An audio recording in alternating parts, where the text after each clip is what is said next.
The Verdant Claw Kingdom sprawled beneath a canopy of ancient pines, their needle-laden branches swaying in the crisp autumn wind, as if whispering secrets to the moon above. The Grand Hall of Blackfang Keep stood at the heart of the territory, its stone walls etched with runes that glowed faintly under the silver light streaming through towering arched windows. Tonight, the hall buzzed with the restless energy of the Verdant Claw Pack, the fiercest werewolf clan in the realm, gathered to witness a union that would reshape their future. Alpha King Theron Blackfang, a towering figure clad in ceremonial furs dyed midnight black, stood at the center of a raised dais, his broad shoulders squared and his golden eyes fixed on the distant doors. His pack filled the hall, their murmurs a low hum, like the rumble of a storm on the horizon. The air was thick with anticipation, laced with the scent of pine, wax, and the musky undertone of wolf. Theron's jaw tightened, his expression a mask of stoic resolve. Tonight, he would wed the daughter of a rival Alpha, a marriage forged to end decades of bloodshed between the Verdant Claw and the Mistfang packs. Yet, the whispers that had reached his ears painted a grim picture of his bride, a plain, unremarkable girl, hidden beneath veils, unworthy of a king. Theron cared little for such rumors. Beauty was fleeting, duty was eternal.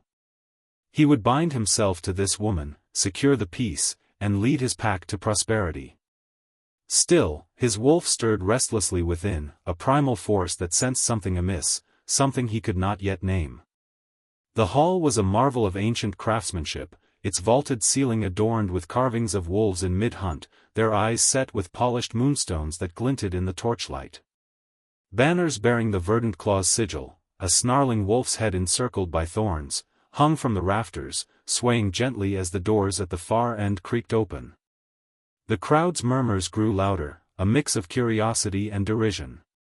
The Mistfang girl, a warrior near the front muttered, his voice carrying just enough for Theron to catch. They say she's as dull as a river rock, not fit to stand beside our king.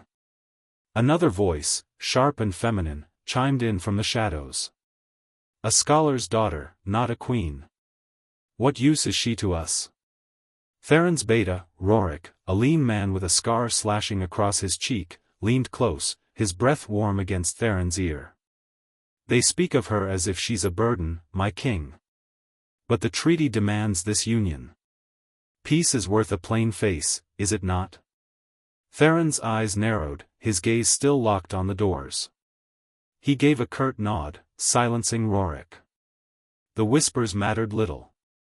He had faced worse than a lackluster bride, battles that scarred his body, betrayals that hardened his heart. This marriage was a means to an end, nothing more. The doors swung wide, and a hush fell over the hall as the bride entered. She was a shrouded figure, her form obscured by a heavy veil embroidered.